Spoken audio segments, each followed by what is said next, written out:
항상 이제 연결성을 계속 우리가 이제 생각해봐야죠. 그죠? SCL 1과 그리스 안에 있는 새 생명 했고, 1과에서는 그리스도가 누구신가, 그죠? 예. 그런데 이제 2과는 그리스도께서 그럼 무엇을 하셨는가? 근데 그 초점이 죽으심, 부활하심, 승천하심 마치셨습니다. 근데 그렇게 마친 이유가 3과랑 연결되기 때문이라 그랬죠. 기억이 나시나요? 네. 3과에 가면 결국은 그래서 그 예수님이 너랑 무슨 상관인데 이 얘기를 하려는 거죠. 그래서 그리스도 안에 있는 그 영생을 우리가 얻도록 그러기 위해서 이 예수님이 우리의 구원과 어떤 관계가 있는 분인지를 알기 위해서 개인적 구원과 가장 밀접한 관계가 있는 세 가지의 포인트를 맞춘 것이죠. 그래서 죽으심, 부활하심, 그리고 승천하심. 오늘 이제 세 번째 소주제 승천하심에 대해서 할 겁니다. 제가 이렇게 우리가 뻔한 사고들을 자꾸 흐트러뜨리는 그런 질문들을 많이 하잖아요. 그래서 그냥 뻔하지 않도록 자꾸 생각을 좀 흔들어 놓는 것이죠. 그리고 생각의 발상의 전환을 하도록. 예. 질문을 하나 또 해볼까요? 이렇게. 저는 이게 다 제가 한번 해본 생각이어서 질문을 드리는 거예요. 다른 분들은 안 해보셨는지 모르겠어요. 왜 그리스도는 부활 후 땅에서 계속 사역하지 않으시고 승천하셨을까? 예, 저는 그런 생각을 해봤거든요. 본인이 나 이제 부활됐어. 온 사방 군데 사방팔방 돌아다니면서 자 나 부활했다 받지 하면서 하면은 훨씬 더 효과가 좋지 않을까? 막 기상에서 한 예수님께서 직접 한 100년만 사역하셨으면 다 깔끔하게 끝났을 것 같은데 왜 올라가셨을까? 저도 동일한 질문을 했거든요. 처음으로 우리 정면 선생님하고 동일한 질문을 저도 했어요. 네. 왜 그냥 여기 계시면 주님이 같이 계시면 더 좋잖아요. 네. 더 너무 좋은데 왜 승천을 하셨을까? 그 생각을 했는데 주님께서 승천하시면서 하신 말씀이 있으시더라고요. 내가 가야지 거처를 예배로 가야지 성령이 오신다는 거, 너희들에게 보혜사가 오신다는 거, 그게 예수님께서 가셔서 우리의 거처를 예비하시고 대신 성령님을 우리에게 보내주신다는 거였어요. 저는 그렇게. 그 보혜사가 두 분이신 거잖아요. 예수님 당신께서 보혜사이시고 그리고 또 다른 보혜사가 이제 성령님이신 거잖아요. 예수님이 땅에 계시면은 어차피 보혜사 한 분이 계시니까 그 보혜사가 오실 필요가 없는 건데 그럼 예수님이 계속 계시면서 예수님이 보혜사 하시면 되지 않았을까요? 구약의 예언을 이루기 위해서 예수님이 그렇게 하신 거죠. 하나님 말씀에 순종하여. 어떤 예언을 이루시려고 하신 걸까요? 이사야서 말씀. 네. 구약 성경에. 그러니까 승천에 관련된 대해서 말씀하고 있는 게 뭐가 있지? 네. 그럼 한번 찾아보고 우리가 찾아보고 이제 오늘 우리가 예수님께서 승천을 왜 하셨을까? 아니면 승천하셨으면 뭐 하시는 건가? 이런 얘기를 뒤에 해요. 근데 보니까 하나는 여기서 사역 끝나고 가서 이제 놀려고 가신 게 아니시더라고요. 은퇴하려고 승천하신 게 아니시더라고요. 그죠? 사역지를 땅에서 하늘로 옮기셔서 또 하실 사역이 거기에 있으셨던 거예요. 그럼 땅에서 사역은 어떻게 해요? 땅에서 사역은 제자들에게 맡겨졌죠. 예. 예수님은 승천하셔서 하실 일이 있었고 그렇기 때문에 제자들이 지상 사역을 완성하도록 훈련을 시키신 것이겠죠. 그래서 뭐 이 질문 하나에 모든 답이 다 나오고 해결되진 않지만 항상 왜를 항상 생각해 보는 거예요 우리가. 뻔하지 않게 예수님 승천하셨지? 승천하셨어 당연하지. 이게 아니라 안 하셨으면 안 되나? 꼭 하셔야 됐나? 이런 것들을 한번 생각해 본다는 거예요. 예. 자, 우리 16번. 예. 우리 영기 형제님. 예. 네, 참. 예. 네, 이거 무슨 일이 네. 읽어보도록 하겠습니다. 사도행전 1장 9절 9절에서 11절을 읽으십시오. 제자들이 바라보는 가운데 예수님께서 어떤 일이 일어났습니까? 네. 승천하셨죠? 네. 본문에는 보니까 그들이 보는데 올려져 가셨다. 이렇게 하셨죠. 네. 그럼 이것은 어떤 영안이 열려서 본 걸까요? 아니에요? 육안으로 본 겁니까? 네, 육안으로 본 것 같습니다. 네. 그 11절에 보면은 너희 가운데 하늘로 올라가신 예수는 하늘로 가심을 본 그대로 오시리라고 했죠. 네. 다시 오실 때도 육안을 볼 수 있을까요? 예, 가능성이 있습니다. 예. 그래서 육안으로 올라가시는 걸 봤는데 이제 재림하시는 것도 우리가 육안으로 볼 수 있을 것 같아요. 아까 우리 처음 시작할 때 했던 질문의 연장인데 왜 그러면 제자들은 같이 데려가지 않으셨을까? 나 같으면은 우리 그렇잖아요. 보통 부서에서 뭐 이동을 하거나 이직을 해도 자기 밑에 부하들 데리고 같이 또 이직을 하잖아요. 자기가 좋은 큰 자리, 높은 자리 딱 하면 야 내가 여기 지금 이직해서 내가 여기 임원 됐거든. 또 내 밑으로 와라 하고 데려가잖아요. 예수님도 이렇게 12제자들 데리고 가시면 안 좋았을까? 이 땅에서 사역은 누가 해요? 예, 그러니까 소는 누가 키우냐. 그죠? 제가 생각하기로는 이제 우리가 일터 선교사잖아요. 일터의 이제 회사의 시스템을 구축하신 분은 하나님이시다 보니까 하나님 뜻대로 이것이 이제 받아들여서 예수님께서는 이제 우리에게 제자들에게 믿는 제자들에게 인수인계를 하고 자기는 아버지 곁으로 이렇게 아버지 하나님 곁으로 이제 하늘로 가셨다라고 저 생각이 들어요. 네. 인수인계 이게 우리가 중요하잖아요. 근데 계속 선배님께서 계속 이제 계시면은 선배님만 일을 하게 돼 있어요. 맞아요. 후배는 일을 안 해요. 선배님 잘하시니까 땡땡이 쳐요 막 그런 느낌이 딱 들더라고요. 인수인계.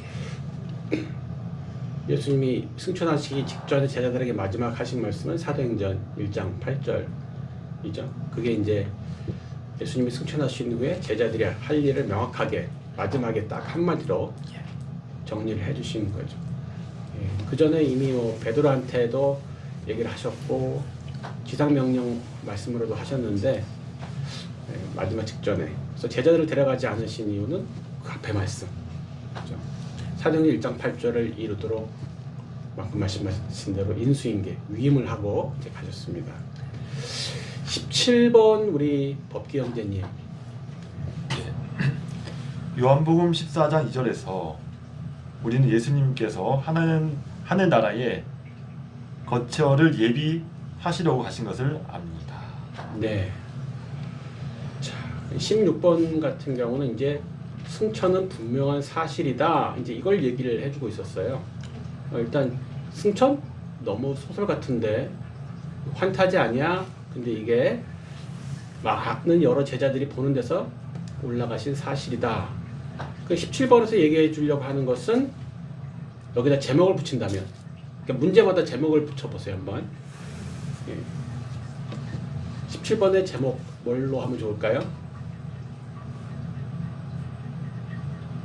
승천하신 이유. 승천하신 이유. 예. 승천하신 이유도 맞는 것 같고요. 또 근데 승천하신 이유가 여러 가지가 있을 수 있잖아요. 복합적으로. 근데 여기서는 예수님이 승천해서 하시는 일이 뭐냐 이제 승천해서 하시는 일들이 몇 가지가 또 뒤에도 네. 나오는데 이제 예수님이 승천해서 하시는 일 1번 예, 그죠? 우리를 위해서 거처를 예비하시고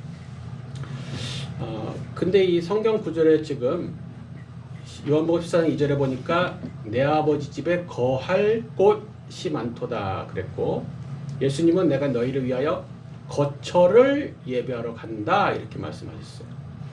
거할 곳과 거처는 뭐가 다를까요?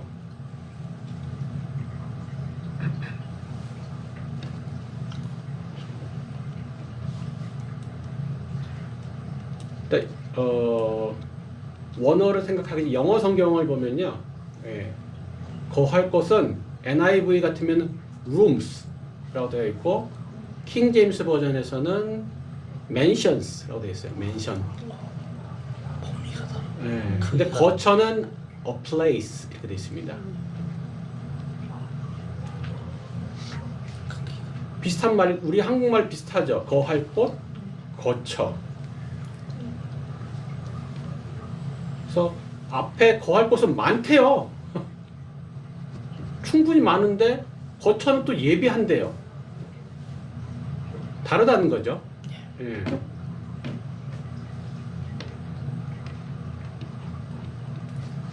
예수님께서 거처에 거할 곳이 있는 거죠. 거처가 좀 더 거할 곳을 만들러 가시는 건 아니고 거처를 예비하러 가시는.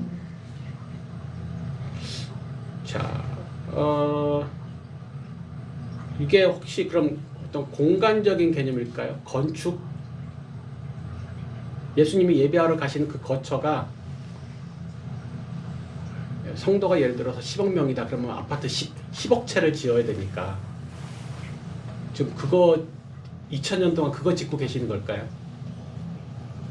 너무 규모한데요. 10억 채 가지고 부족할 것 같긴 한데 더 있어야 될 것 같긴 한데 그냥 자 일단 아버지 집에 거할 곳이 많도다 라고 했으니까 이건 걱정할 필요는 없겠죠. 우리가 나중에 우리 갔는데 천국 땅 모자라면 어떡하지? 창세부터 지금까지 성도가 글쎄 몇 명일까? 몇백억일까? 근데 천국 땅 모자라면 어떡해? 나중에 갔는데 죄송합니다. 저 천국 입장권 받았는데요. 근데 저 땅이 모자라가지고 선착순 50억 명까지만 들어가실 수 있겠습니다. 뭐 이러면 어떡하지? 그렇지 않다라는 얘기죠. 지금 이게 그렇지 않았으면 너한테 일렀으리라. 그래서 일단 거할 곳이 없을까봐 걱정할 필요는 없다라는 거죠. 그것은 충분히 넉넉하게 있다라는 거예요. 그렇지 않으면 너희한테 일렀으리라 이 말은 이제 예수님이 약속하시면 책임을 지셔야 되니까 만약에 책임질 수 없을 것 같으면 미리 알려주셨겠죠. 미안한데 나를 믿으면 구원 받긴 하는데 선착순 50억까지야. 그러니까 믿으면 빨리 믿어야 돼. 알았지? 뭐 이렇게 얘기를 해줬을 거라는 거예요. 근데 그게 아니라는 것은 약속의 확실성을 지금 말씀하고 계셔요. 창세일의 모든 성도를 수용할 만큼 굉장히 충분히 크고 그리고 너 혼자 딸랑 오는 거 아니고 충분히 많은 공동체적으로 풍성함이 있어. 뭐 이런 얘기를 하시는 거죠. 그래서 이제 우리가 예수를 믿으면서 구원에 대한 확신을 갖는 것과 연관이 되겠죠. 근데 이제 이 거처라는 것은 아까 거할 곳은 뭐 이런 거 이렇게 임시 숙소 호텔 텐트나 뭐 유스 호스텔 이런 공간이 아니라 영원하게 정착해 살 곳을 의미하거든요. 지금 요즘 난민촌들이 있는 나라들이 많이 있죠. 그 사람들은 거기서 10년째 살고 있는데 걔 10년째 텐트에서 살고 있는 사람들도 있어요. 월세나 전세가 아니고 자가겠죠? 부동산에 계시다 역시 보니까 그런 쪽으로 그러니까. 생각하시는데 확실하게 다가왔네요. 천국에서는 자가다. 자가다. 천국은 월세나 자가다. 전세가 아니고. 임시 아니고 영원한 정착이라는 것이죠. 그런데 요즘 이제 거처는 이제 조금 다른 컨셉이에요. 아까 영어로 a place. 근데 이것은 이제 특정한 장소거든요. 구별된 위치예요. 뭐 이런 거죠. 오늘 내가 너를 위해서 여기 특별히 예약했어. 내가 오늘 통대관 했어, 너를 위해서. 여기는 이건 스페셜한 플레이스거든요. 오늘 아주 멋진 카페를 내가 너를 위해서 여기를 통대관 했어. 이건 다른 사람을 위한 공간이 아니에요. 너만을 위한 구별된 전용 공간이죠. 이게 이제 거기서 말하는 거처예요. 그냥 아무나 개나 소나 들어 먼저 와서 그냥 침 바른 사람 임자 이런 게 아니라 너를 위해서 내가 특별한 구별된 장소들을 예배하러 가는 거야. 그래서 아까 앞에서 말했지만 이 거처라는 게 부동산이라든가 어떤 건축, 공간적인 개념인가 생각했을 때 그럴까요? 그것도 맞는 말인 것 같고요. 또 다른 의미로서는 이제 시스템, 이런 규범 이런 것들을 이제 상상할 수 있을 것 같습니다. 시스템을 오늘 얘기를 많이 하시네요. 네, 그런 시스템. 근데 그러니까 우리가 분명히 살아야 되니까 공간이 있어야 되는데 우리가 영어로 하우스가 있고 홈이 있잖아요. 근데 홈은 공간적 의미가 아니죠. 네. 그죠? 네. 예. 홈은 가정이잖아요. 예. 분명 사는 공간이 집이 있을 거예요. 근데 홈은 관계적인 개념이잖아요. 그러면은 예. 제가 뭐 복음 세미나 하면서도 자주 얘기했잖아요. 관계성. 구원은 입장권이 아니라 관계적인 것이다. 근데 그리고 또 말씀으로 천지를 순식간에 만드시는 분이 아무리 성도가 많다 한들 그거 만드는데 2000년 걸리지는 않으시다는 거죠. 네. 예. 맞아요. 그러니까 이것은 그런 공간적인 의미가 아니라 뭔가 관계적 개념이 있는데 요한복음 14장 23절에 이런 말이 있습니다. 요한복음 14장 23절에 예수께서 대답하여 이르시되 사람이 나를 사랑하면 내 말을 지키리니 내 아버지께서 그를 사랑하실 것이요 우리가 그에게 가서 거처를 그와 함께 하리라 그랬어요. 여기서 거처가 나와요. 이 거처는 주님을 사랑하고 그 말씀을 순종한 자들을 위한 것이거든요. 그리고 주님께서 사랑하시는 사람들의 것이에요. 그러니까 단순히 그 무주택자들을 위해서 정부가 마련한 그런 집 이런 공간이라 아는 것이 그런 거주 공간의 개념이 아니라 주님께서 우리와 함께 거하시는 특별한 곳 그러니까 공간이라고 말하면 좀 이상해지니까 특별한 것을 말하는 것이죠. 그래서 이 거처를 계속 너무 장소적 개념보다 야 천국 가면 너 2층 집 있대. 사실 제 중국에 있을 때 어떤 자매가 입신해가지고 천국과 지옥을 보고 온 다음에 저한테 그 얘기를 해줬거든요. 민호 형제님 저 천국에서 형제님 집 보고 왔어요. 집이 엄청 크고 좋더라고요. 2층이고 막 그러세요. 그래서 그렇군 그냥 그랬어요. 근데 천국을 크고 엄청나게 좋은 2층 집이 형제님마다 단독으로 주어진대요. 를 천국의 가치로 보면은 이게 이슬람하고 비슷해져요. 예. 그러니까 하늘나라의 가치는 관계적 가치이지 물질적 가치가 아니기 때문에 그 물질이 거기 없다는 게 아니라 있죠. 다 있어요. 근데 그게 가치 핵심이 아니라는 거죠. 근데 천국을 갔다가 그냥 아름다운 꽃밭이 있고 환경이 좋고 좋은 집이 있는 곳으로 계속 우리가 바라보면은 아버지 없는데 좋은 집에 살면 뭐 할 거예요? 고아들이 좋은 집에 살면 뭐 할 거냐는 거죠. 그래서 아버지 없는 호화주택에 사는 것을 우리가 지옥이라고 부릅니다.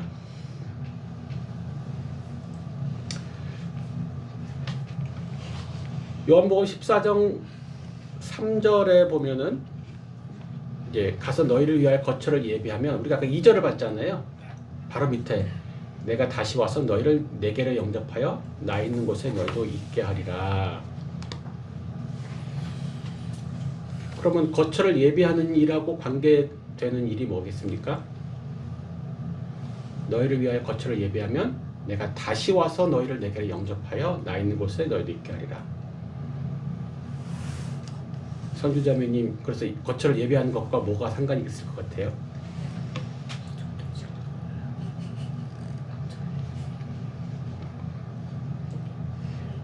별로 하셔야 되겠네요. 갑자기. 그냥 한번 이건 그냥 생각해 보는 거예요. 거처를 예비하면 내가 다시 와서 너희를 내게로 영접하여 나 있는 곳에 너희도 있게 하리라. 거처 예비하시면 예수님 뭐 하실 거예요? 그 다음에 방금 제가 읽은 그 성경 구절이 이게 잘 귀에 안 들어오셨나 봐요. 다시 너희를 위하여 거처를 예비하면 내가 다시 와서 너희를 내게로 영접하여 나 있는 곳에 너희도 있게 하리라. 거처 예비하면 뭐 하신다고요? 데려가겠다. 제자들을 데려가서 재림하신다는 거예요. 재림하신다는 거. 데리러 가겠다. 다시. 예. 다시 와서 데려가신다는 것은 재림하신다는 거예요. 제자들 데리고 간다. 예. 그러니까 거처를 예비하는 일과 재림과 연관되어 있다라는 거예요. 거처 예비가 끝나면 재림하시니까 재림의 시기와 거처 예비 끝과 연결돼 있어요.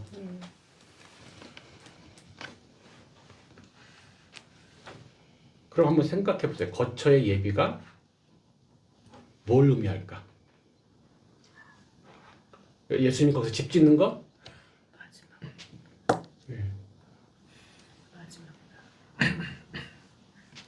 예수님 집을 다 못 지어서 2000년을 기다리고 계시는 게 아닐 게 아니에요.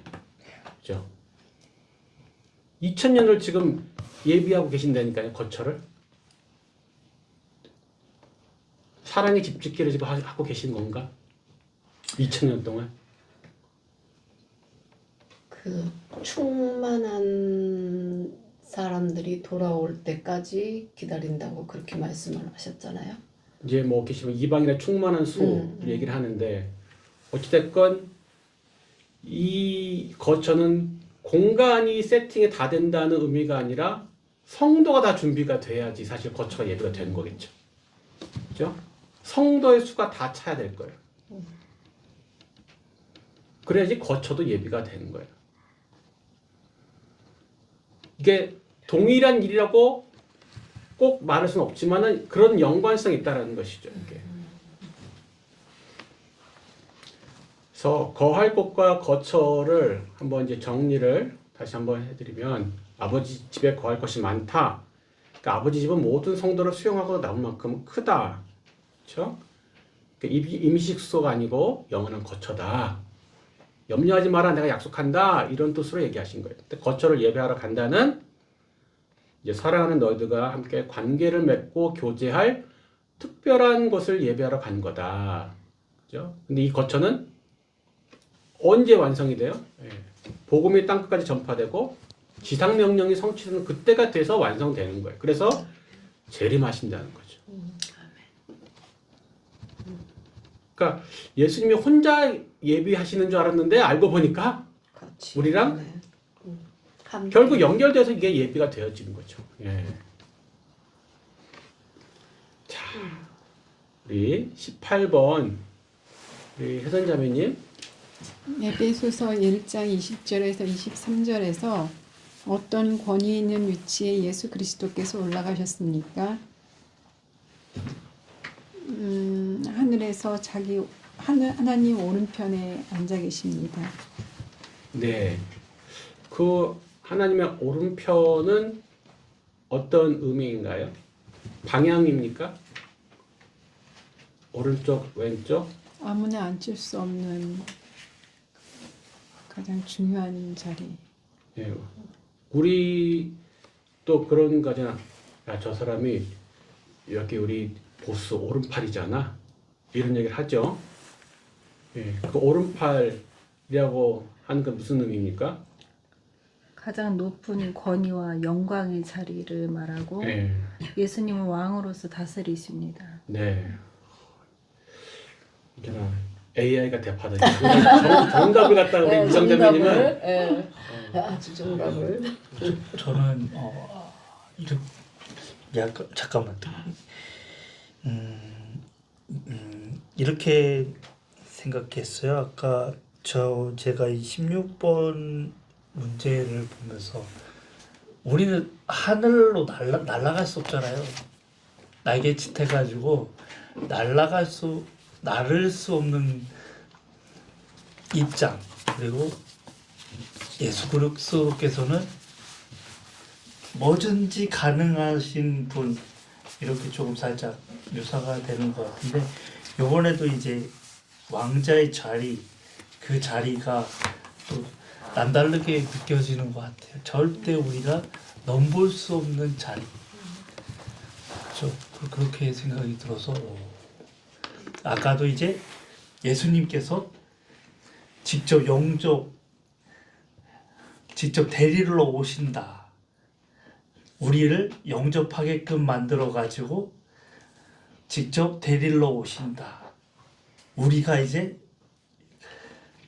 먼저 이제 영접할 수 있는 게 아니라 예수님께서는 우리의 마음에 들어오셔서 영접하게끔 만들고선 이제 데리고 오신다. 절대 우리가 할 수 없는 일인 것 같다는 생각이 들어서 정말 은혜롭습니다. 네.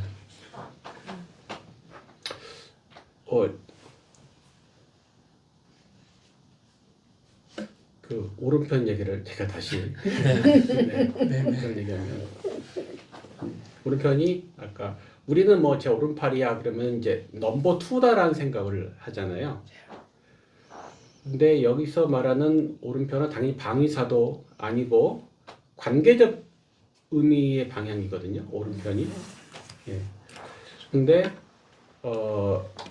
제 2인자가 이제 세상에서의 개념이지만 또 하나는 공동 통치자의 자리예요. 왕의 오른편은 왕의 권위를 위임받은 공동 통치자 자리죠. 그리고 이 자리는 이제 피조물이 앉는 자리는 아니에요. 그래서 하나님과 동일한 권세를 가지신 분이라는 것을 그 지금 오른편에 앉으셨다라고 하죠. 그래서 지금 이제 각각의 제목들을 뭐 하나씩 붙여본다 그랬잖아요. 그러면 이제 예수님이 승천 후에 아까는 뭘 하시러 가신 거냐 했는데 지금 여기서 승천 후 예수님한테 일어난 일이에요. 예수님께 이루어진 일들을 지금 하나씩 보고 있는 거죠. 18번에서는 첫 번째가 예수님의 어떤 권세 그리고 통치 이런 것들이 이루어진 것을 얘기하고 있고, 그럼 2번은 또 뭘 얘기하실까요? 우리 영란자매님. 네, 그리스도께서는 지금 어떤 것들 위해 뛰어나십니까? 21절 모든 통치와 권세와 능력과 주권, 그러니까 이 세상과 오는 세상에 일컫는 모든 이름 위에 뛰어나시다고 말씀하고 있습니다.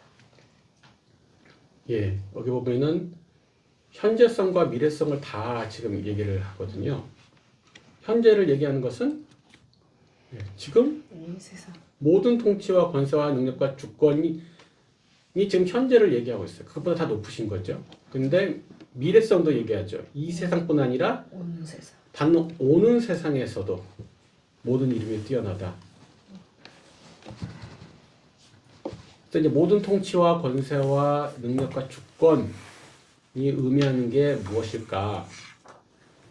이제 실제로 순원들하고 공부하시면은 이것을 질문하고 기다리셔야 돼요. 근데 그렇게 하면 우리가 오늘 안에 이것을 못 끝내기 때문에 역할 영상에서는 이거죠. 하나는 세상의 모든 인간 통치자들 그리고 또 하나는 모든 영적 존재들을 다 포함해서 이들보다 강하고 높으시다 얘기하고 있겠죠. 그리고 이제 그 이름을 얘기했잖아요. 이름 모든 이름이 뛰어나다. 이름이 나타내는 바가 뭔가. 그래서 또 이름. 무슨 차? 법기란 이름이 연기란 이름보다 뛰어나나요? 뭐가?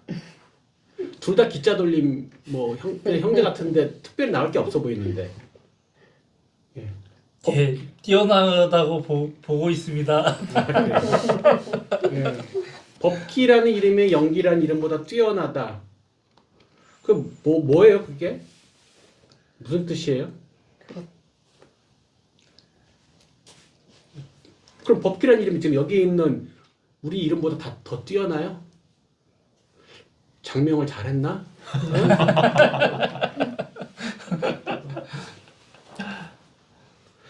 이름이 지금 성경에서 이름을 말할 때는 호칭이 아니잖아요.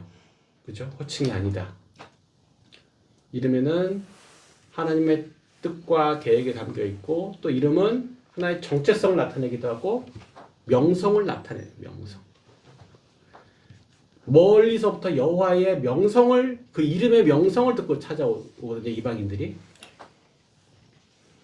그래서 그 이름이 뛰어나다고 하시는 것은 그분이 가진 그 이름의 명성, 그 영광이 그 모든 존재보다 뛰어나시다 이런 얘기를 지금 하고 있어요.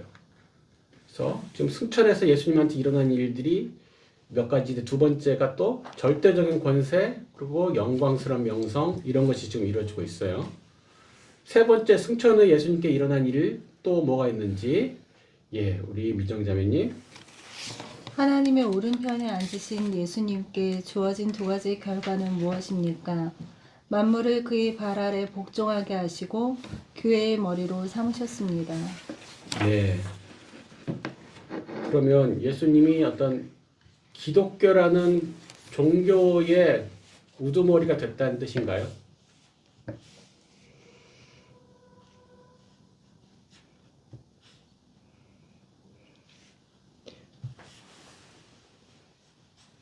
이정자매님께 여쭤봤어요. 아니, 종교의 우두머리는 잘못된 표현 같고요.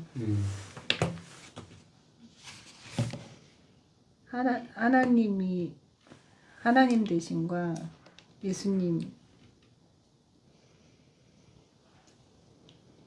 예수님의 모든 것을 다스리시고 그러신다는 걸. 그러니까 이제 만물 위에 교회의 머리가 되신다고 해서 그걸 보면은 교회의 대장인가 보다라는 생각도 드는데 그 위에 보니까 만물이라고 나오잖아요. 만물을 그의 발 아래 복종시키셨다. 예. 발 아래 복종, 이게 발로 밟고 쓰신 거거든요, 이게. 그래서 만물은 모든 사물이죠. 그러니까 우주 전체에 있는 모든 세상. 우주의 왕이시고 주권자이시고 이런 것을 얘기하는 거죠. 단순히 기독교의 수장이 아니라 세상의 주권자이심을 말씀으로 나타나시는 거죠. 진짜. 자, 또 우리 여러분들의 생각을 흐트러놓는 질문을 또 한번 해봅시다. 자, 방금 예수님한테 이런 아이들이 우주 만물의 주권자, 온 세상의 왕, 절대적 권세, 영광스러운 이 명성 이런 것들이 승천 안 하셨으면 안 이루어지는 건가요? 예수님 원래부터 창조주고 하나님과 동등한 분이시잖아요. 이게 꼭 승천하셨다고 이게 이루어지는 걸까요? 저는 그런 것 같습니다. 불가능이란 없으신 분이시기 때문에 어떤 방법이어도 다 통하시는 분이시라고 생각합니다.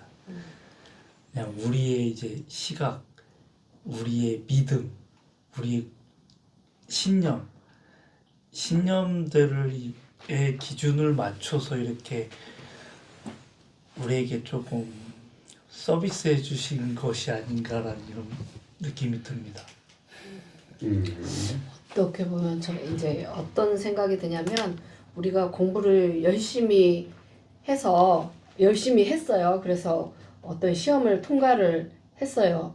그러니까 이제 한 가지 예를 든다면 박사 과정을 마쳤어요. 그럼 공부 진짜 열심히 하고 했잖아요. 근데 그걸로 끝난 게 아니라 박사 학위를 수료를 해야지 실제로 이제 박사님이 되시는 거잖아요. 그런 것처럼 예수님께서 이 땅에 오셔서 사역을 하셨어요. 그리고 그 사역을 다 완수를 하셨어요. 부활까지 하셔서 그 구약에 예언됐던 거를 다 이루셨어요. 그리고 승천하신다는 거는 그 사역의 완성 그리고 그걸 다 성취하셨다는 걸 어떤 이게 마지막 마무리 박사 학위 수여하는 것 같은 그렇게 비유가 되네요. 예수님이 이 땅에 오시기 전에 베들레헴에 출생하시기 전에 예수님은 그때 하늘에 계셨죠? 하늘 보좌에 계셨죠 그때. 여기서 말한 이런 놀라운 권세와 영광 다 있으셨죠 그때. 그럼 이 땅에 베들레헴에 오실 때 그 권세, 왕권, 지위, 영광 가지고 오셨습니까? 안 가지고 다 버리고 원상복귀네 결국은. 거기다 두고 오셨죠. 예. 그래서 그런데 하늘 보좌에 있는 모든 권세와 지혜와 영광을 버리고 오셔서 그것을 다시 회복하는 과정이 있는데 그게 죽기까지 순종하심으로 그죠? 강생, 흔히 겸손한 포기죠. 죽음은 순종이죠. 부활하면 승리하시죠. 승천해서 권세와 영광의 회복이 일어나는 것이죠.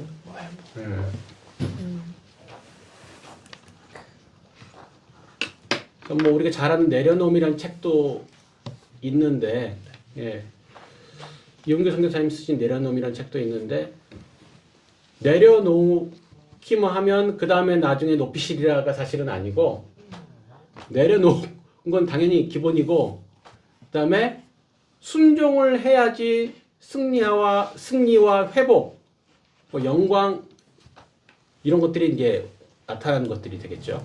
우리에게도 그런 식으로 같은 패턴이 적용된다는 거죠. 그런데 방금 여기 보면은 예수님이 오른편에 안치사 이렇게 있어요. 앉으셨다고. 하늘에서 자기 오른편에 안치사 18장 20절에 돼 있어요. 히브리서 10장 11절 14절도 보면 이렇게 돼 있고 거기서도 히브리서 10장 12절에 보면은 오직 그리스도는 죄를 위하여 한 영원한 제사를 드리시고 하나님 우편에 앉으사 그랬어요. 하나님 우편에 서 계신 게 아니고 앉으셨어요. 앉으신 건 뭔 뜻일까요? 이 동사는 생각을 잘 안 해보죠 우리가. 동일하심. 동일하심? 앉으나 서나 당신 생각 동일하심? 통치, 통치. 왕 보좌, 서 있으면 통치를 못 하시는 건가? 보좌. 이게 그 히브리서 10장 11절을 보면 찾으시는 동안에 제가 읽어드릴게요. 제사장마다 매일 서서 섬기며 자주 같은 제사를 드리되 이 제사는 언제나 죄를 없게 하지 못하거니와. 원래 구약의 제사장은 서서 직무를 수행했어요. 앉을 자리가 없어요. 의자가 없어요. 뒤에 계속 서서 하는데 계속 서 있어야 돼 제사장은. 이게 죄가 한도 끝도 없고 그 제사가 임시 방편이잖아요. 그래서 계속 제사를 드려야 되니까 구약의 제사장은 계속 서 있는 거예요. 물론 집에 가서 잘 눕겠죠. 근데 제사장의 직무를 수행할 때는 계속 서서 수행하는 거예요. 그런데 12절은 오직 그리스도는 죄를 위하여 한 영원한 제사를 드리시고 하나님 우편에 앉으사 이렇게 돼 있어요. 그러니까 제사장으로서 한 방에 제사를 끝내시고 더 이상 할 일이 없으시는. 할 일이 없어요 이제. 그래서 이제 앉으시게 된 거예요.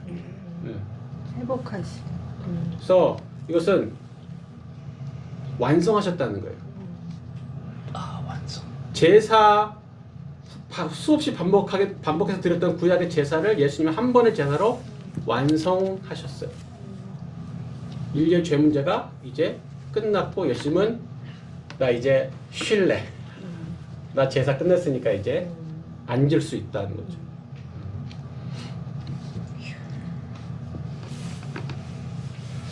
19번. 예. 우리 법규 형제님. 하나님의 우편에서 그리스도께서는 우리를 위해 지금 무엇을 하고 계십니까?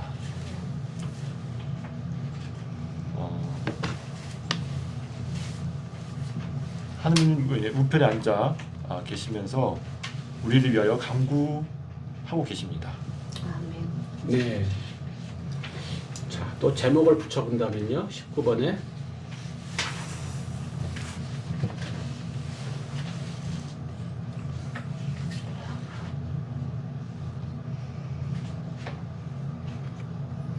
뭐라고 붙이면 좋을까요? 국어 공부를 평소에 열심히 해야 돼요. 문단 나누기, 핵심 단어 뽑기, 단락 주제 정하기 뭐 이런 걸 잘해야지 성경 공부를 잘해요. 아까 승천하신 후 하시는 사역 1번 했었죠. 거처 예배하기. 그죠? 이건 승천하신 후 하시는 사역 2번 중보하시죠. 그죠? 그 사이에 승천하신 후에 발생한 예수님에게 일어난 일들, 그분의 영광 사실은 회복되었다. 뭐 그분의 권위, 권세가 회복되었다라는 게 그 앞의 내용이었어요. 그래서 예수님께서 지상 사역 끝내시고 이제 거기서는 그냥 우리가 이제 잘하나 감시감독만 하고 계신 줄 알았더니 그게 아니라 지상에서 계속 하늘 천상에서 중보 사역을 계속 하고 계신다는 거죠. 그러니까 예수님이 사역을 계속 지금 하고 계셔요.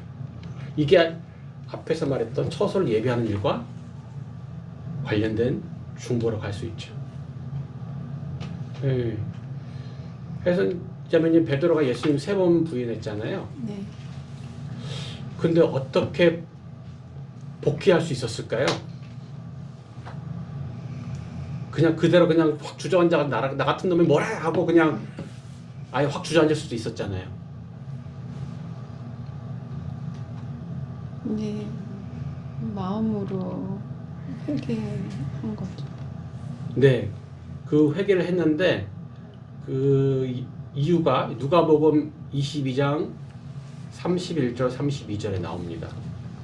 닭 울음소리 듣고 예수님께서 네가 닭 우는 그 소리 듣고 회개한다는 네, 그 말씀이 떠올라서 그걸 말하기 전에 지금 제가 말한 누가복음 22장 31절 32절에 이렇게 되어 있어요. 시몬아 시몬아 보라 사탄이 너희를 밀가부로 하려고 요구하였으나 그러나 내가 너를 위하여 네 믿음이 떨어지지 않기를 기도하였노니 너는 돌이킨 후에 네 형제를 굳게 하라 이렇게 되어 있습니다. 그러니까 베드로가 회개하고 사역에 복귀할 수 있었던 이유는 예수님께서 미리 기도를 해놓으셨다는 거예요. 사단이 밀가부로 하려고 한 걸 알고 계셨고 얘가 육신은 마음은 원이로되 육신이 연약한 것도 알고 계셨고 그래서 부인할 거 알고 계셨죠. 그러니까 부인하면 어떻게 얘 버려? 아니요. 네 믿음이 떨어지지 않기를 미리 기도해 놓으시는 거예요. 그래서 너는 나를 부인할 거지만 그래도 주저앉지 말고 돌이킨 후에 회개한 후에 뭐예요? 네 형제를 굳게 하라. 예.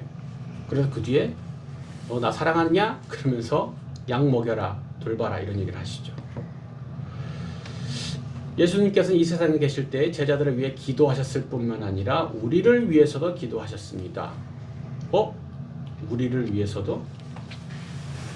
요한복음 17장 20절 이게 무슨 구절입니까? 찾아보셨습니까? 미리 믿을 제자들. 네. 요한복음 17장 20절에 이렇게 되어 있죠. 내가 비옵는 것은 이 사람들만 위함이 아니요 또 그들의 말로 말미암아 나를 믿는 사람들도 위함이니. 실제로 수도는 거 할 때 이걸 같이 찾아서 읽으셔야 돼요. 네. 그러니까 예수님이 당시에 예수님이 직접 가르치신 제자들만을 위해서 기도한 게 아니라 그 제자들을 통해서 믿게 되는 제자들의 순원들을 위해서도 기도를 미리 하셨다는 거죠.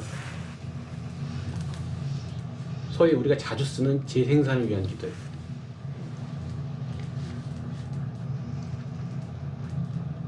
요한복음 17장이 이제 대제사장의 기도라고 제목이 붙어 있는 그 내용인데 그것은 재생산을 위한 기도를 포함하고 있다는 것이죠. 2000년 동안을 예수 그리스도께서는 자기를 믿는 이들을 위해서 기도해 오시고 그때 원하신 바를 지금도 원하고 계십니다. 예. 사랑하는 오유정 자매님, 재생산을 위한 기도를 하시나요? 네. 네. 진실이었다. 목소리가 너무 작아요. 그럼 유정자매, 지금 예수님은 혹시 유정자매를 위해서 뭘 위해 기도하고 계실까요?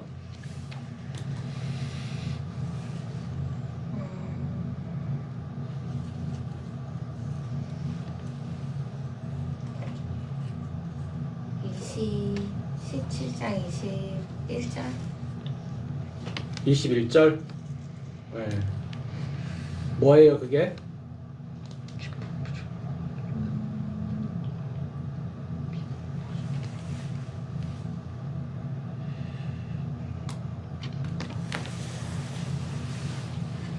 (21절에) 그들도 다 하나가 되어 우리 안에 있게 하사. 유정자매가 평소에 하나가 잘 안 돼가지고 하나가 되게 해달라고 기도를 하신다는 건가요?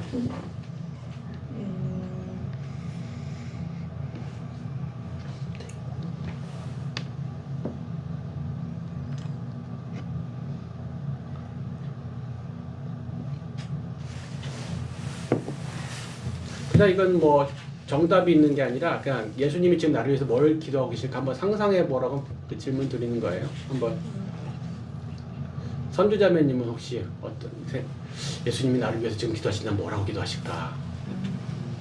예수님은 요즘 저에게 끝까지 어떤 일들을 할 때 끝까지 열정을 가지고 지속적으로 하기를 기도하시고 그리고 더 섬김으로 나아가기를 그렇게 기도해 주실 것 같아요. 네. 위정자매님은 예수님이 지금 위정자매를 위해서 기도하고 계실 때 뭐라고 기도하실까요? 사랑하는 내 딸아, 내가 너를 많이 사랑하며 나의 사랑을 많은 사람들에게 전해라 라고 하시고 그 이제 명령하시는 거고 뭐를 기도해 주고 있을 거 아니냐고요. 위정자매를 위해서. 고난이 왔을 때 쓰러지지 말고 담대한 믿음으로 일어나라 하시고 네, 좋습니다. 우리가 지금 예수님이 계속 성령님이랑 둘이서 합력하여서 기도를 해주신 덕분에 우리가 살고 있는 거 기억하시라는 거죠. 그냥 내가 매일같이 내가 꼬박꼬박 기도를 하고 있으니까 내가 잘 살고 있지가 아니라 예수님께서 지금도 우리를 위해서 계속 기도하고 계셔서 그래서 우리가 그렇게 우리가 맨날 헬렐레 하잖아요. 정신 못 차리고. 근데 아직까지도 우리가 꾸역꾸역 살아가고 있는 이유는 우리가 정신을 똑바로 차려서가 아니라 예수님께서 계속 기도를 해주고 계셨어이다. 이 중보기도의 내용들이 이제 20번 문제를 통해서 나타날 거예요. 예수님께서 하셨던 이 기도, 우리 20번 신의 선자매님. 예수님께서 세상에 계실 때 하신 위대한 기도 요한복음 17장 가운데 자기를 따르는 자들에게 원하신 것과 요구하신 것이 무엇이었습니까? 네. 11절 저희도 우리 같이 하나가 되게 하소서. 네.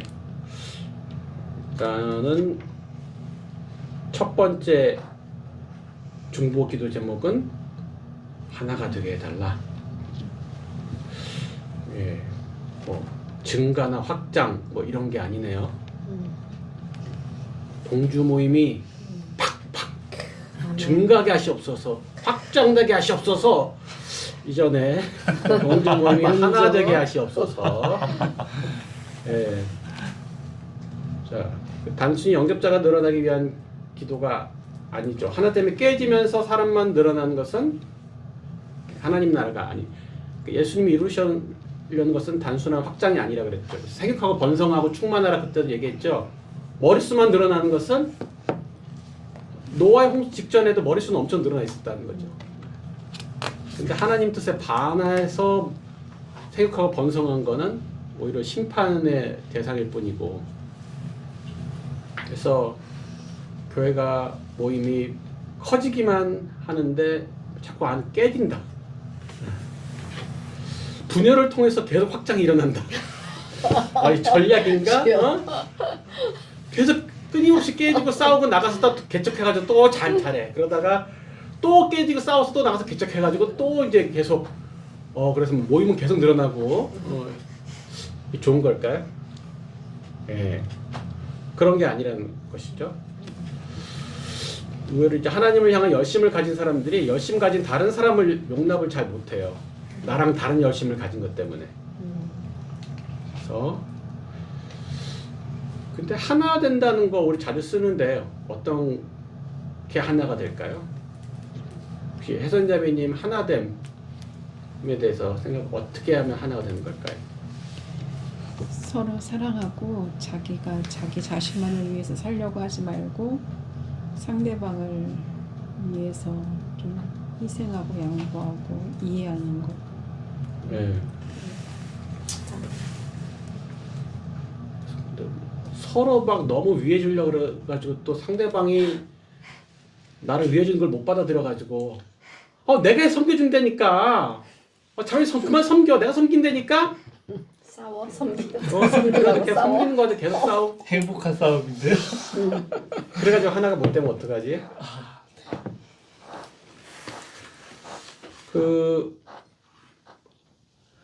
이게 뭐 같은 유니폼을 입으면은 어떻게 하나됨이 좀 증가할까요? 소속감이 증가되겠죠. 소속. 그럼 우리 BBB 전부 다 모일 때마다 다 BBB 티 그거 가지고 단체 팀 맞춰가지고 신천지가 그러는데 응? 딱 위에 뭐. 하얀색 밑에 까만색 이렇게 주여. 근데 이제 하나됨이 획일화는 아니잖아요. 그러니까 우리가 사실 하나되면서 생각하는 것은 대부분 획일화예요. 다 똑같아지는 거, 다 똑같아지는 거. 그 북한에서 이제 그렇게 시키죠. 다 똑같은 말만 하게 하고 다 똑같은 생각만 하도록 세뇌시키죠. 그런 것은 성경에서 말하는 하나됨이 아니라 제가 자주 썼던 것이 큰 퍼즐 그림 뭐 1000피스 뭐 이런 거 있잖아요. 그죠? 예. 근데 각 조각들이 다 다르게 생겼죠. 1000피스가 다 다르게 생겼죠. 그럼 얘네들이 하나가 아니네. 다 다르네. 근데 걔네들을 맞춰 놓으면은 하나의 그림이 나오죠. 성경에서 말하는 하나됨은 그런 하나됨이라는 거예요. 너랑 나랑 생긴 것도 다르고 성격도 다르고 기질도 다르고 너는 이고 나는 아인데 아이가 이가 될 수가 없어요. 이가 아이가 안 돼요. 이런 식으로는 절대 하나됨을 못 맞추는데 이게 아이고 이게 이면은 이렇게 하면은 하나가 되는 거죠. 그렇죠? 예, 이렇게 볼록 있고 오목이 딱 맞춰져서 이렇게 하나가 되는 것. 그러니까 우리끼리도 계속 다른 성향이라든가 특질을 계속 유지할 거예요. 예수님 오실 때까지. 근데 그것을 연합해서 큰 그림을 하나 맞추는 거죠, 같이. 예. 그렇게 해달라는 거예요. 예수님께서 우리에게 원하는 그 하나됨은 다 같이 똑같은 성격, 똑같은 MBTI가 되도록 만드시는 게 아니라 서로 다르지만 하나의 그림을 맞추기를 원하신다는 거예요. 하나님 나라라는 큰 우리에게 주신 그 비전의 그림을 향해서 다 같이 맞추는 거죠. 혜선자매님 하신 김에 한 번 더 해주실까요? 2번. 내 기쁨을 저희 안에 충만히 가지게 하소서. 네. 그 내 기쁨이란 게 뭘까? 무슨 기쁨일까? 예수님께서 사역을 하신 다음에 느끼신 기쁨. 네. 일단 여기서 내에서 나는 예수님이겠죠. 네. 예수님의 기쁨이 그들 안에. 그들은 누구죠? 제자들. 제자들이. 예수님의 기쁨이 제자들 안에 충만이 되는 게 이제 그다음 기도 제목이에요. 자, 진짜 우리 유정자매 예수님이 기뻐하는 일이 유정자매가 기뻐하는 일 맞아요? 다를 때도 있어요. 다를 때도 있어요. 그래서 예수님이 이 기도를 하신 거예요 지금. 예, 그래서 예수님이 이 기도를 하셨어요. 내가 기뻐하는 일이 충만한 것이 아니라 예수님이 기뻐하시는 일, 예수님이 기뻐하고 계시는 일. 그게 우리 제자들의 기쁨이 되도록. 이게 다르게 말하면 이게 하나 이제 세계관이나 가치관인 거죠. 과연 내 제자들은 뭘 기쁨으로 삼고 무슨 기쁨 안에 살 것인가라는 문제잖아요. 네. 우리 순원들 뭘 하면 제일 좋아하던가요? 순원들의 기쁨이 뭐예요?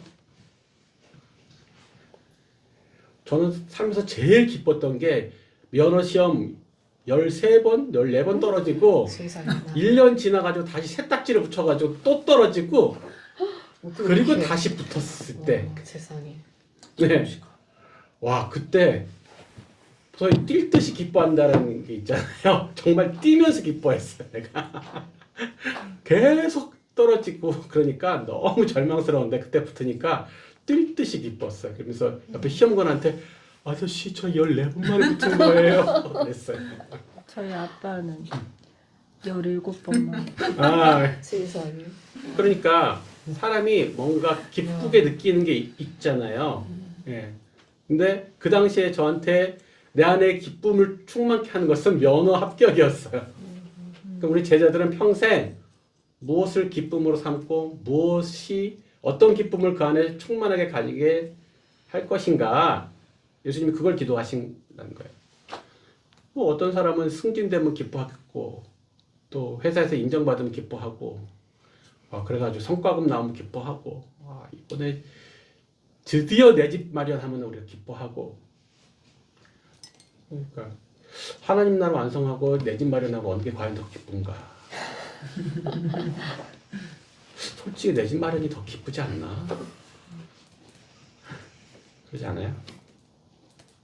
그러니까 그 기쁨. 그게 이제 예수님 두 번째 기도 제목인 것이죠. 그거는 뭐 상황이나 감정에 따라 변하는 그런 상대적 기쁨이 아니라 절대적 기쁨이겠죠. 또 눈앞의 일에 머무는 잠깐의 기쁨이 아니라 약속에 근거한 굉장히 미래지향적인 기쁨일 수도 있고요. 그래서 예수님의 두 번째 기도, 제자들의 기쁨이 될 그들의 가치관을 위해서 기도하셨을 거예요. 세 번째 우리 영란자매님. 네, 악에 빠지지 않도록 보존하기 위해서 기도해 주셨습니다. 네. 그럼 여기다가 제목을 붙이면 뭘까요? 15절에 중에서요. 예수님께서 기도하신 것. 그러니까 그 예수님이 기도하신 것 중에 여러 가지 내용이 있는데 아까는 뭐 이렇게 좀 전에 얘들아 가치관을 위해서 기도했다 그런 거잖아요. 예, 악에 빠지지 않도록.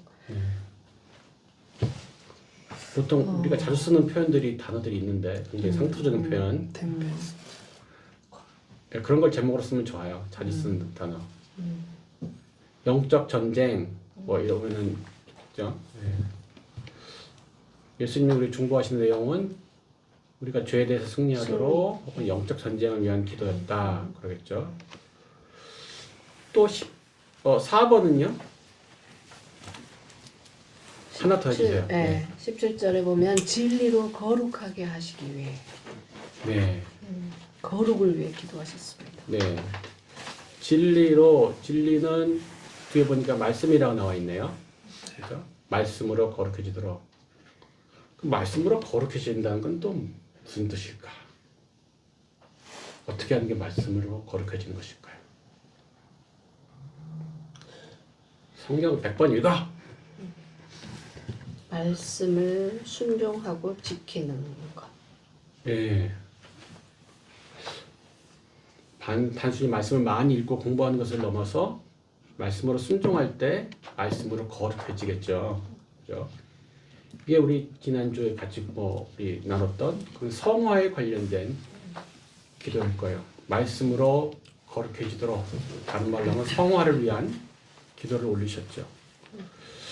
우리 미정자매님 5번, 6번 해주실까요? 예.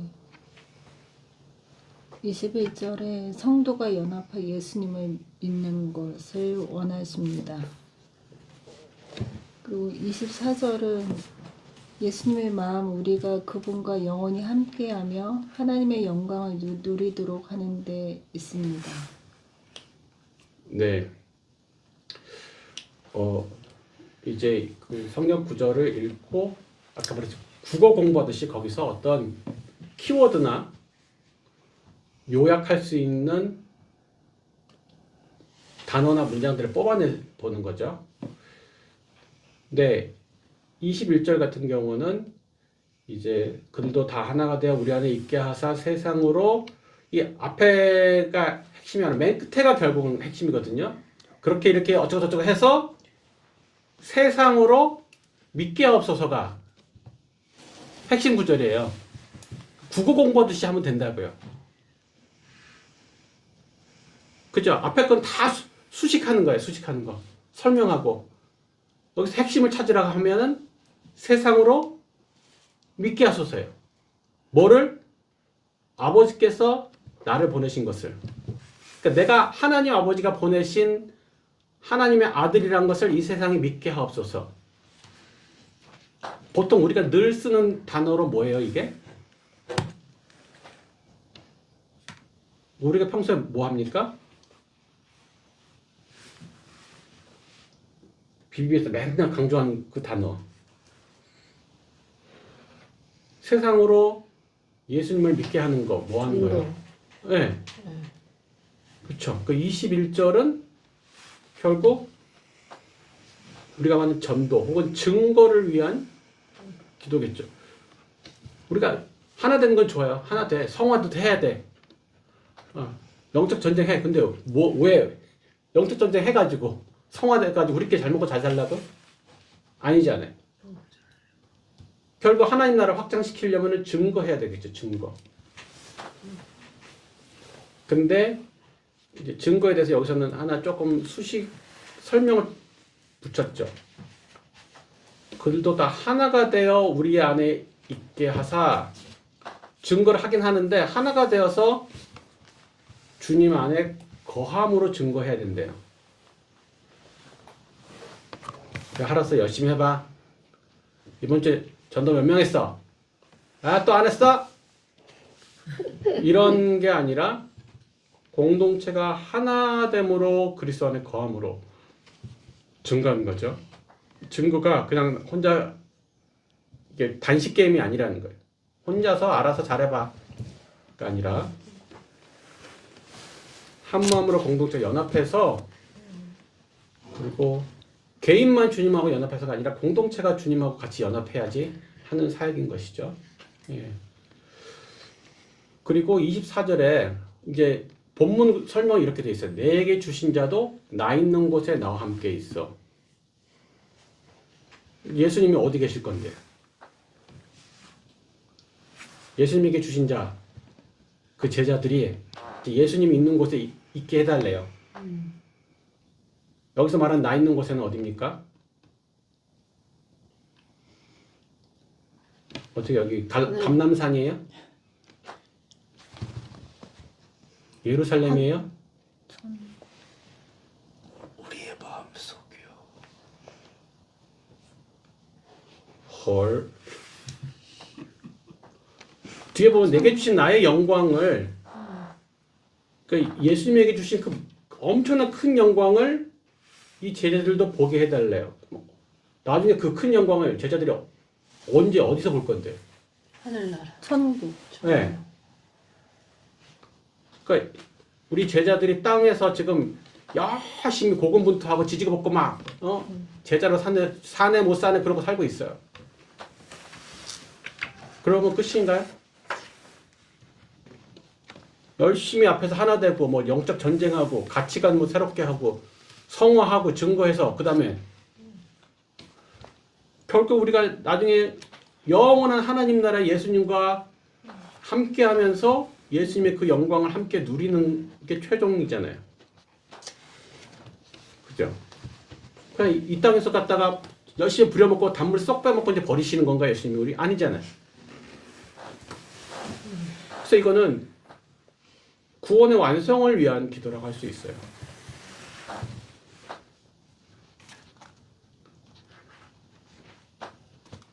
그 제목 붙이는 게 되게 중요하다고 성경 공부하면서 이 내용을 갖다가 정수를 뽑아서 이것이 최종적으로 의미하는 것이 뭔가 파악하고 제목을 붙이는 게 되게 중요해요. 여러분들은 순원이 아니라 성경 공부를 인도하실 순장들이시니까 그걸 배우셔야 되는 거예요. 지금 그냥 이거 답 적는 게 중요한 게 아니라 그 사고 방식을 배우시는 거예요.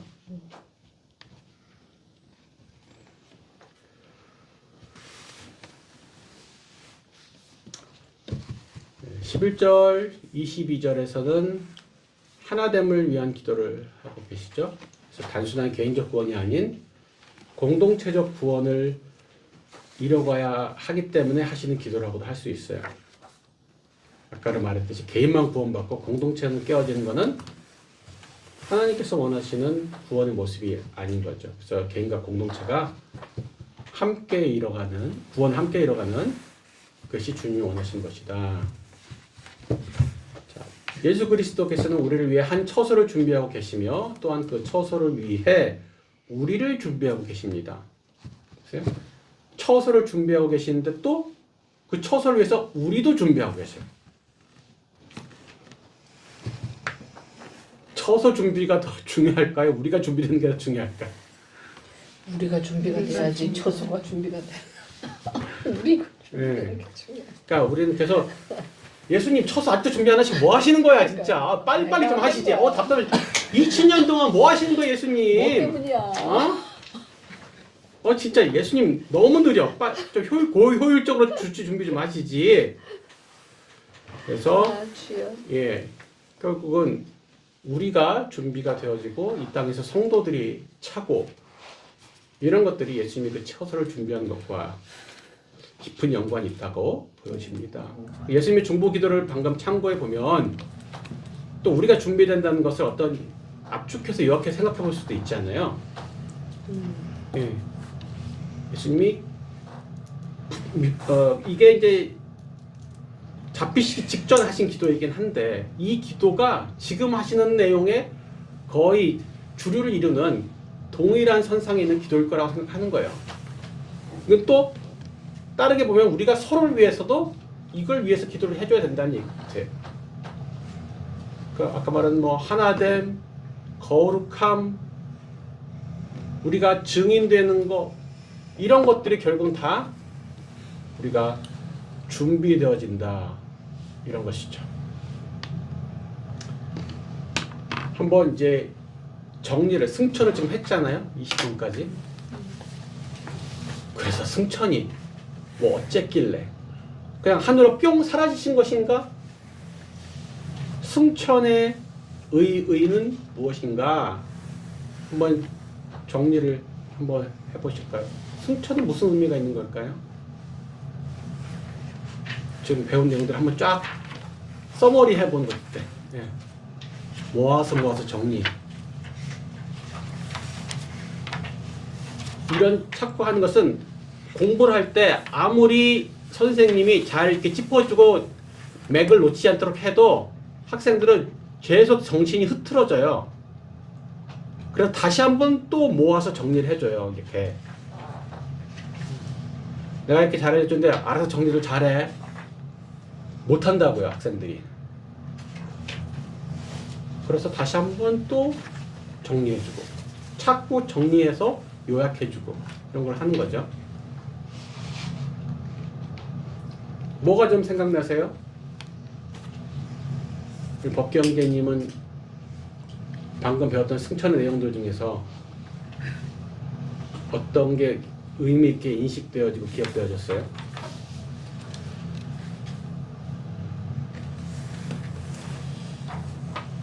이제 승천하셔갖고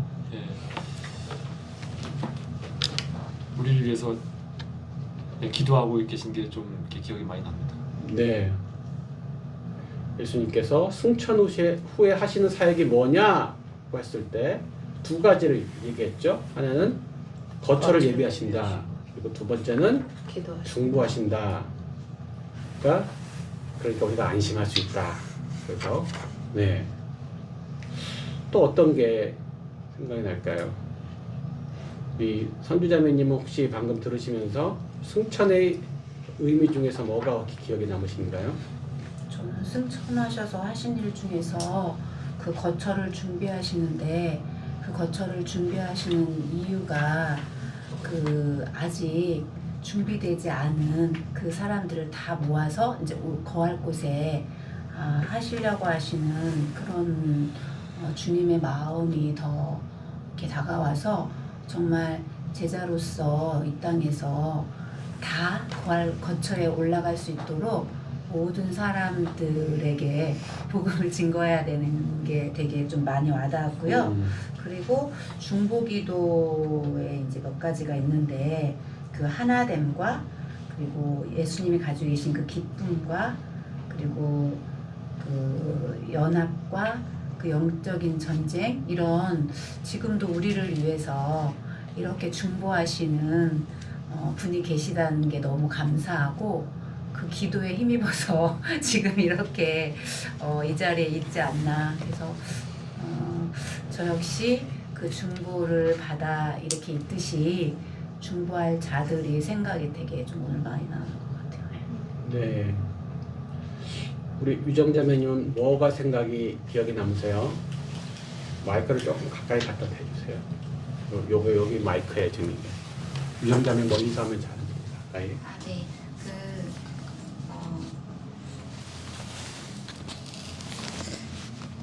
주님께서 이제 승천하셔서 원래 그 하늘 보좌로 다시 올라가셨구나라는 것들 그리고 그곳에서 가장 높은 곳에 있으시면서 사실 당시의 제자들이나 우리들을 생각 안 하실 수도 있는데 다시 올라가셨으니까 근데 그 가장 높은 곳에서 하시는 일들이 결국 다 우리를 위한 것이라는 게 너무 감동적이었습니다. 네. 예수님께서 승천하셔서 아까 이제 처음에 얘기했던 것은 그분의 그 권세와 영광을 회복하셨다. 그랬죠. 그리고 또 제사장 사역을 완성하시고 좀 안식하신다. 그다음에 승천 후에 하시는 사역이 아까 말한 거처 예비, 중보. 그런데 예수님이 당연히 중심이지만 그럼 우리는 예수님 승천과 우리는 무슨 상관? 이것도 우리가 여기서 이제 놓치면 안 되는 내용들이에요. 예? 지상 사역은 제자에게 남겨졌다는 거죠. 사도행전 1장 8절. 거처는 예수님이 이미 이루신 사역이 있죠. 지상에서 죽으시고 부활하시고 제자를 훈련시키신 이미 하신 사역이 있는데 거기에 지금 하늘에서 하시는 중보 그리고 우리의 순종이 합력하여져서 결국은 이 거처가 준비되어진다는 거예요. 그리고 승천은 항상 무엇과 연결되느냐? 예수님이 승천하시면 갔다 끝이 아니잖아요. 오신다. 승천은 오시기 위해서 가신 거예요. 그래서 승천과 항상 다시 오심 재림은 이게 승천만 하고 재림을 얘기하지 않으면 승천을 그냥 진짜 승천 얘기하는 게 좀 낭비예요. 그래서 우리가 승천을 배웠다는 것은 다시 오실 그분을 사모하고 야, 예비하며 살아야 되는구나. 재림은 그냥 오시려면 오시나 보다 이런 사람들한테 오는 게 아니라 그랬죠. 예. 예비하는 사람들의 것이라고 예수님의 재림은. 자, 이게 승천의 의미를 대략 정리를 해본 거예요. 자, 우리 21번에 이제 각자 뭐 질문과 대답을 하나씩 생각해 보라고 했습니다. 그러니까 실제 수험들은 이걸 하셔야겠죠. 어떤 게 특별히 도움이 됐는지 하시고, 마지막에 있는 부분, 네, 우리 이정자매님이 한번 읽어주실까요? 21번 아래 부분. 이 과에 있는 질문들과 대답들을 복습하고 또한 잠시 멈추어 이들 질문과 대답을 하나씩 생각해 보십시오. 당신이 배운 것 중에서 특별히 도움이 된 것이 있습니까? 그것이 무엇이며 어떻게 당신을 도울 수 있는가를 당신 자신의 말로 쓰십시오. 네, 그 밑에 있는 거 읽어주세요. 뒤에 네. 이제까지 진군한 모든 육군과 이제까지 편성되었던 모든 해군과 이제까지 의회에 참석하였던 모든 의원 그리고 통치하였던 모든 왕들을 합해 놓아도 이 고독했던 생애를 사신 예수 그리스도만큼 능력 있게 이 지상에서 인간 생활에 영향을 준 분은 없습니다. 아멘. 네, 이과가 예수님이 무엇을 하셨는가였잖아요. 근데 예수님이 그 하신 일을 통해서 우리 이 세상의 인간 생활에 가장 큰 영향을 주셨다, 이 얘기를 하고 있죠. 그리고 도중에 한 과라도 빠뜨리지 않고 지속적으로 성경 공부를 할 수 있도록 이권을 미리 구입해 두십시오. 이게 별말 아닌 것 같은데 미리 구입 안 하는 순원들이 꼭 있습니다. 미리미리 구입하는 것도 사역이고 미리미리 알려주는 것도 사역이고. 친절하시네. 이과에서 이렇게 안내를 미리 하네요. 그렇죠. 예. 제가 어떤 순원은 노상 핸드폰 배터리 충전 안 해가지고 자꾸 전화가 끊어지는, 연락이 안 되는 거예요. 그래서 자매 핸드폰 충전도 사역이다 그랬어요. 예. 충전을 안 하니까 사역이 안 되잖아. 아무리 영성이 뛰어나면 뭐해? 충전을 안 하는데 연락이 안 돼요. 그래서 이 사소한 것까지도 우리가 챙기시고, 항상 끝나면은 마지막에 뭘 합니까? 써머리.